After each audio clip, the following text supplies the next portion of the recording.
नमस्कार, मैं अमरीश कुमार अपने YouTube चैनल पर आप सभी का स्वागत करता हूं। आज ज्योग्राफी के एक टॉपिक चट्टान अर्थात रॉक्स के बारे में हम लोग जानेंगे, जो सभी प्रतियोगिता परीक्षाओं के दृष्टिकोण से बड़ा ही महत्वपूर्ण चैप्टर है। पूछा जाता है कि चट्टान किसे कहते हैं, तो पृथ्वी का निर्माण जिस कठोर एवं मुलायम पदार्थों के मिलने से हुआ है उसे चट्टान कहा जाता है। पृथ्वी जिस कठोर और मुलायम चट्टानों के मिलने से इसका जो निर्माण हुआ है उसी को हम लोग क्या कहेंगे, चट्टान कहेंगे। चट्टान का एक प्रश्न पूछता है कि चट्टान का अध्ययन क्या कहलाता है। चट्टान का अध्ययन पेट्रोलॉजी कहलाता है, जबकि ग्रीक भाषा में देखा जाए तो चट्टान को लिथ कहा जाता है, अर्थात जहाँ पर भी लिथ शब्द दिख जाए उसका अर्थ होता है चट्टान। तो एक प्रश्न पूछा जाता है कि चट्टानों पर उगने वाला पौधा क्या कहलाता है, तो लिथोफाइटिक कहलाता है, क्योंकि लिथ शब्द जो है, लिथ जो शब्द है इसका अर्थ होता है चट्टान और फाइटिक शब्द का अर्थ होता है पौधा। ग्रीक भाषा में फाइटिक पौधा को कहते हैं और लिथ चट्टान को कहते हैं, इसीलिए चट्टान पर उगने वाला पौधा क्या कहलाएगा, तो लिथोफाइटिक प्लांट कहलाएगा। लगभग 100 तत्वों का योगदान है पृथ्वी के निर्माण में, परंतु उसमें 8 तत्व बहुत ही महत्वपूर्ण हैं। उस 8 तत्वों को मैंने प्रयास किया है कि आसानी से याद हो, इसके लिए मैंने इसको 2 ग्रुप में बांटा है। ऑक्सी येलो एक ट्रिक है, ऑक्सी येलो, इसे यदि आप याद रखते हैं तो ये चारों तत्व आपको याद हो जाएंगे। ऑक्सी शब्द मैंने ऑक्सीजन के लिए लिया है, जो पृथ्वी के भूपृष्ठ में इसका 47% का योगदान है। एक प्रश्न पूछ लिया जाता है कि चट्टानों में सर्वाधिक मात्रा में कौन से तत्व पाए जाते हैं, तो ऑक्सीजन पाया जाता है। चट्टानों में सर्वाधिक मात्रा में ऑक्सीजन पाया जाता है। उसके बाद दूसरे नंबर पर आता है सिलिका, अर्थात ऑक्सीजन 47%, सिलिका अर्थात सिलिकॉन जो है वो 28% लगभग, एल्यूमिनियम का योगदान है 8% और फेरस अर्थात लोहा का योगदान है 5%। अब यहाँ से कई प्रकार के प्रश्न बनते हैं। पूछा जाए कि पृथ्वी के भूपटल में या पृथ्वी के निर्माण में ऑक्सीजन का योगदान कितना प्रतिशत है, तो 47%, जो सर्वाधिक है। उसके बाद है कि यदि ये प्रश्न पूछ लिया जाए कि सर्वाधिक मात्रा में पृथ्वी में पाए जाने वाले उपधातु कौन से हैं, तो सिलिका अर्थात सिलिकॉन है, जो 28% है। उसके बाद प्रश्न बनता है कि पृथ्वी के निर्माण में सर्वाधिक मात्रा में किस धातु का योगदान है, तो एल्यूमिनियम का, जो 8% है। उसके बाद पूछ लिया जाता है कि पृथ्वी के भूपटल में दूसरे सबसे अधिक मात्रा में पाए जाने वाले धातु, तो लोहा अर्थात फेरस होगा, जिसका योगदान लगभग 5% है। अर्थात ऑक्सीएलो यदि हम याद रखते हैं तो ऑक्सीजन 47%, सिलिकॉन 28%, एल्यूमिनियम 8%, फेरस 5%। उसके बाद यहाँ है कि इस ट्रिक को यदि याद रखते हैं तो इन चारों तत्व को हम जान पाएंगे। कैसोपोम, कैसोपोम अर्थात कै शब्द लिया है कैल्शियम के लिए, जो लगभग 4% है। सोडियम के लिए मैंने यहाँ 100 का प्रयोग किया है, सोडियम 3% है। उसके बाद पोटेशियम लगभग 2.5% है और मैग्नीशियम लगभग 2% है। अर्थात पृथ्वी के निर्माण में कैल्शियम का योगदान 4%, सोडियम का 3%, पोटेशियम का 2.5%, मैग्नीशियम का 2% है। इस प्रकार से हम लोग इन 8 तत्वों को याद रख पाएंगे, ऑक्सीएलो और कैसोपोम। इस तरह से हमें 8 तत्व याद रहेंगे। ज्वालामुखी के बारे में हम लोग किसी अन्य वीडियो में देखेंगे, उसमें विस्तार से बताएंगे कि ये ज्वालामुखी की क्रियाएं कैसे होती है और इसके परिणाम स्वरूप क्या क्या होते हैं और ये क्यों आवश्यक है। इसे पृथ्वी का सुरक्षा वाल्व कहा जाता है, क्यों कहा जाता है, इसके बारे में हम लोग किसी नेक्स्ट टॉपिक में देखेंगे। पूछा जाए कि चट्टान कितने प्रकार के हैं, तो चट्टान प्रमुखतः 3 प्रकार के होते हैं। एक है आग्नेय चट्टान, जिसे इग्नियस रॉक कहते हैं, क्योंकि इसका निर्माण अग्नि के द्वारा हुआ है, अर्थात ज्वालामुखी क्रिया से निकलने वाला जो मैग्मा है, जो लावा है, उससे इसका निर्माण हुआ है, इसलिए इसे इग्नियस रॉक कहते हैं। उसके बाद है परतदार या तलछटी या अवसादी चट्टान, क्योंकि इसका निर्माण परत दर परत हुआ है, और तलछटी अवसादी इसीलिए कहते हैं क्योंकि अवसाद के द्वारा इसका निर्माण हुआ है। उसके बाद है रूपांतरित या कायांतरित या मेटामॉर्फिक चट्टान, अर्थात रूपांतरित चट्टान का मतलब हुआ रूपांतरित, जिसके रूपों में अंतर आ गया हो, कायांतरित, जिसका काया ही बदल गया हो, अर्थात जिसका पूर्ण रूप से जो ताप और दाब के कारण अपना रूप बदल लेता है, वो चट्टान कायांतरित चट्टान कहलाता है। अर्थात अभी हम लोग केवल आग्नेय चट्टान के बारे में देखेंगे और नेक्स्ट वीडियो में हम लोग परतदार चट्टान और रूपांतरित चट्टान के बारे में पढ़ेंगे। आइए इस चित्र को पहले हम लोग जानते हैं। ये ज्वालामुखी का चित्र है। हम लोगों को पता है कि पृथ्वी के अंदर में अत्यधिक ताप और दाब है, अर्थात क्योंकि प्रत्येक 32 मीटर की गहराई पर जाने के बाद पृथ्वी के अंदर 1 डिग्री सेल्सियस ताप बढ़ जाता है। और हम लोगों को पता है ये जो पृथ्वी की त्रिज्या है वो लगभग 6300 किलोमीटर है। आप इससे अनुमान लगा सकते हैं कि पृथ्वी के अंदर में कितनी ज़्यादा ताप होगी। मैं जब ज्वालामुखी समझाऊंगा तो इसमें इन बातों को हम लोग जिक्र करेंगे, क्योंकि ज्वालामुखी का जो ज्वालामुखी चैप्टर से संबंधित है ये बात। उसमें क्या है कि पृथ्वी के अंदर में, ये पृथ्वी के अंदर जो मैग्मा होता है वो मैग्मा खौल रहा होता है, और वो खौलती हुई मैग्मा अर्थात पृथ्वी के अंदर की जो चट्टानें हैं वो द्रव रूप में पाया जाता है, और अंदर में ये जो चट्टानें तरल रूप में रहता है वो खौल रहा होता है। और खौलता हुआ मैग्मा यदि पृथ्वी के किसी दरार से बाहर आता है तो उस दरार से बाहर आने के बाद यह द्रव मैग्मा जिस रास्ते से बाहर आता है उसे हम लोग क्रेटर कहते हैं, ज्वालामुखी का मुख कहते हैं। और बाहर आने वाला ये मैग्मा जब ठंडा होता है तो उसे हम लोग लावा कहते हैं, और ठंडा होने के बाद इसे बाह्य वातावरण के संपर्क में आने के बाद इससे निर्माण हो जाता है किस चीज़ का? चट्टान का। तो चूंकि ज्वालामुखी की क्रिया के फलस्वरूप जिस चट्टान का निर्माण हुआ है, क्योंकि ज्वालामुखी के आग से इस चट्टान का निर्माण हुआ है, इसीलिए इस चट्टान को हम लोग कहते हैं आग्नेय चट्टान अर्थात इग्नियस रॉक। इसे क्या कहते हैं? इग्नियस रॉक कहते हैं। अब प्रश्न पूछ लिया जाता है कि आग्नेय चट्टान कितने प्रकार के होते हैं, और आग्नेय चट्टान भी 2 प्रकार के होते हैं। एक होता है बाह्य आग्नेय चट्टान और दूसरा होता है आंतरिक आग्नेय चट्टान, अर्थात वैसे आग्नेय चट्टान जिसका निर्माण ज्वालामुखी क्रिया के बाद मैग्मा के बाहर आने से हुआ है, अर्थात वो बाहर में जिस चट्टान का निर्माण हुआ है उसे बाह्य आग्नेय चट्टान कहेंगे। यानी ज्वालामुखी क्रिया के दरमियान मैग्मा यदि किसी दरार में जा कर के जम जाता है पृथ्वी के अंदर ही, और उसके बाद जो चट्टान का निर्माण करता है उसे हम लोग आंतरिक आग्नेय चट्टान कहते हैं। अब है कि आंतरिक आग्नेय चट्टान भी 2 प्रकार के होते हैं। एक होता है मध्यवर्ती आग्नेय चट्टान और दूसरा होता है पातालिक आंतरिक आग्नेय चट्टान। अर्थात पातालिक आंतरिक आग्नेय चट्टान का निर्माण तब होगा जब ज्वालामुखी की क्रिया के दरमियान मैग्मा पृथ्वी के बिल्कुल रिसातल में ही, पृथ्वी के बहुत ही अंदर अर्थात पाताल में ही जाकर के यदि किसी दरार में जाकर के मैग्मा जम जाता है, उसके फलस्वरूप जो चट्टान का निर्माण होगा, जिस आग्नेय चट्टान का निर्माण होगा उसे पातालिक आग्नेय चट्टान कहते हैं। कि यदि मैग्मा का जमाव पृथ्वी के धरातल से पहले ही, धरातल से थोड़ा पहले ही अंदर में यदि किसी दरार में जाकर के मैग्मा जम जाता है, उसके फलस्वरूप जो आग्नेय चट्टान का निर्माण होगा उसे मध्यवर्ती आग्नेय चट्टान कहते हैं। मध्यवर्ती आग्नेय चट्टान कई प्रकार के होते हैं, तो उन सब को हम अब है कि आग्नेय चट्टान से कुछ महत्वपूर्ण प्रश्न बनते हैं जिसको मैंने यहाँ लिखा है।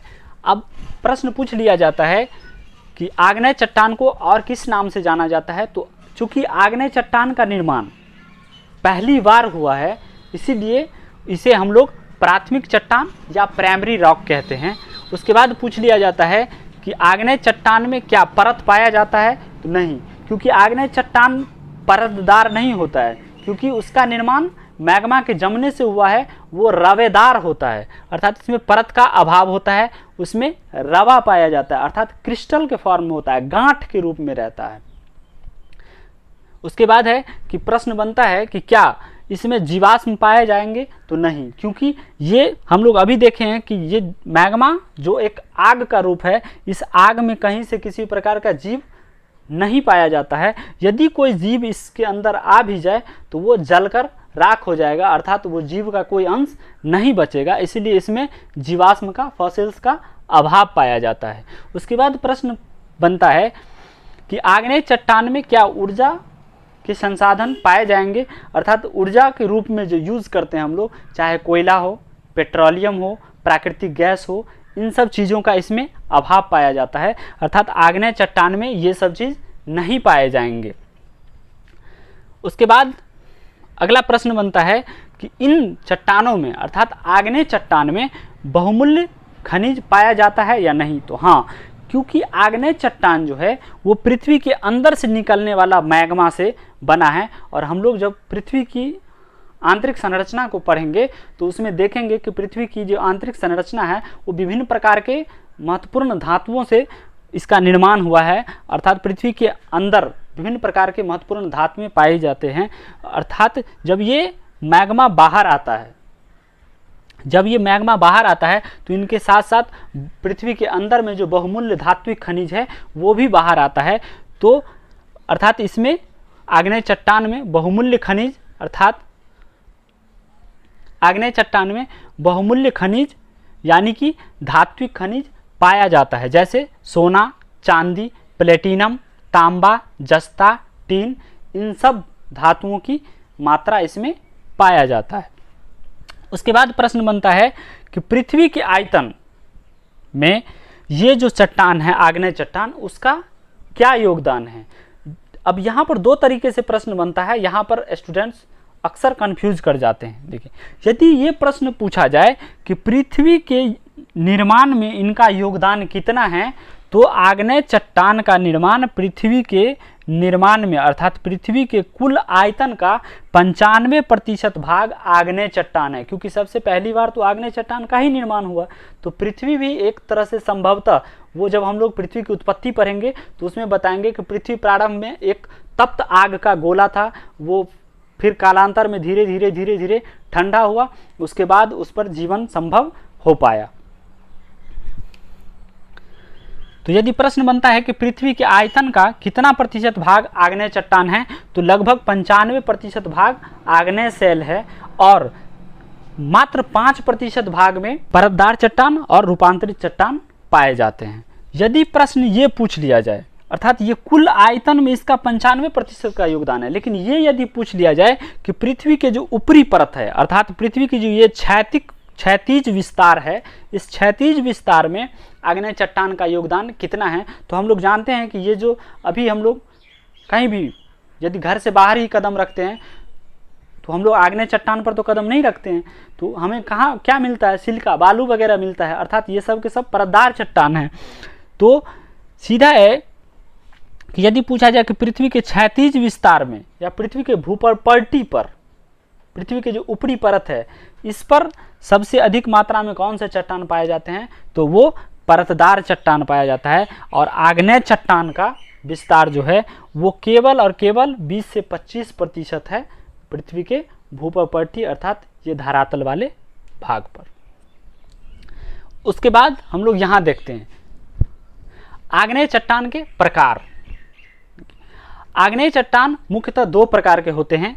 एक है बाह्य आग्नेय चट्टान, जो मैंने यहाँ बताया है कि मैग्मा के बाहर जमने से जो चट्टान का निर्माण होगा वो बाह्य होगा, और मैग्मा के पृथ्वी के अंदर ही जम जाने से आंतरिक चट्टान का निर्माण होता है, आंतरिक आग्नेय चट्टान का निर्माण होता है। तो आग्नेय चट्टान दो प्रकार के होते हैं। एक है बाह्य आग्नेय चट्टान, इसका उदाहरण है बेसाल्ट और ऑब्सीडियन रॉक, अर्थात बेसाल्ट चट्टान और ऑब्सीडियन रॉक जो है ये दोनों बाह्य आग्नेय चट्टान के उदाहरण हैं। इस ऑब्सीडियन रॉक को प्राकृतिक शीशा भी कहा जाता है, अर्थात ऑब्सीडियन रॉक को प्राकृतिक शीशा के नाम से जाना जाता है। उसके बाद दूसरा है आग्नेय चट्टान के प्रकार में आंतरिक आग्नेय चट्टान। ये आंतरिक आग्नेय चट्टान जब मैग्मा पृथ्वी के अंदर जम जाता है तो इसका निर्माण होता है। यदि प्रश्न बनता है कि आंतरिक आग्नेय चट्टान कितने प्रकार के होते हैं, तो आंतरिक आग्नेय चट्टान दो प्रकार के होते हैं। एक है पातालिक और दूसरा है मध्यवर्ती आग्नेय चट्टान। पातालिक आग्नेय चट्टान का उदाहरण है ग्रेनाइट और गैब्रो। ग्रेनाइट और गैब्रो कौन से चट्टान है, तो पातालिक चट्टान है। ये मध्यवर्ती आग्नेय चट्टान कई प्रकार के होते हैं, उसमें एक है बैथोलिथ। बैथोलिथ से प्रश्न बनता है कि सबसे बड़ा गुंबद के आकार में पाए जाने वाला चट्टानी पिंड तो बैथोलिथ चट्टान होता है। अर्थात बैथोलिथ जो है वो चट्टान का पिंड है जो पृथ्वी के अंदर में जब मैग्मा का जमाव गुंबद के समान हो जाता है, अर्थात इस तरह से गुंबद की आकृति में जब मैग्मा जम जाता है तो इसे हम लोग क्या कहते हैं, तो बैथोलिथ चट्टान कहते हैं। और ये बैथोलिथ चट्टान प्रसिद्ध है यूएसए अमेरिका में जो इदाहो बैथोलिथ है वो, और कनाडा में कोस्ट रेंज बैथोलिथ। बैथोलिथ चट्टान के उदाहरण हैं यूएसए का इदाहो बैथोलिथ और कनाडा का कोस्ट रेंज बैथोलिथ। अर्थात यदि प्रश्न बनता है कि बैथोलिथ चट्टान किस प्रकार के होते हैं तो वो गुंबद के समान होता है। गुंबद के समान विशाल आकृति वाला जो चट्टान होता है उसे हम बैथोलिथ चट्टान कहते हैं। उसके बाद आता है कि लैकोलिथ।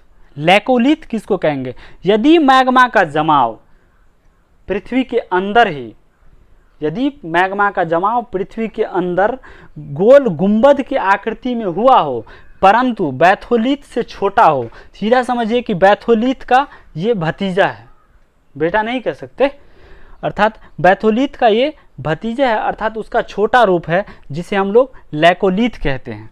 अर्थात लैकोलिथ चट्टान जो है वो मैग्मा के गोल गुंबद आकृति, छोटे गोल गुंबद आकृति के रूप में जब अंदर में जमाव हो जाता है तो लैकोलिथ का निर्माण होता है। पृथ्वी के अंदर में मैग्मा का जमाव जब प्लेट की आकृति में, तस्तरी नुमा आकृति में मैग्मा का जमाव हो जाता है तो उससे बने चट्टान को लैपोलिथ कहते हैं।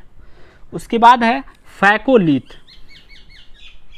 जब मैग्मा का जमाव पृथ्वी के अंदर में लहरदार आकृति में हो जाता है, इस प्रकार का हो जाता है, लहरदार आकृति में जब मैग्मा का जमाव पृथ्वी के अंदर में हो जाता है तो उससे बने चट्टान को हम लोग फैकोलिथ चट्टान कहते हैं।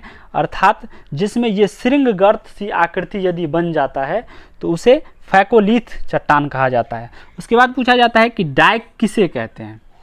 यदि मैग्मा का जमाव पृथ्वी के अंदर किसी दरार में लंबवत हो जाता है, ऐसे खड़ा, यदि मैग्मा का जमाव किसी दरार में हो गया तो उससे बने चट्टान को हम लोग डाइक कहते हैं। और उसके बाद है कि सील या सीट किसे कहते हैं, इसे सील भी कहते हैं और सीट भी कहते हैं। अर्थात जब मैग्मा पृथ्वी के अंदर समानांतर पैरेलल रूप में, क्षैतिज रूप में जब मैग्मा का जमाव हो जाता है तो उससे बने चट्टान को हम लोग सील या सीट कहते हैं।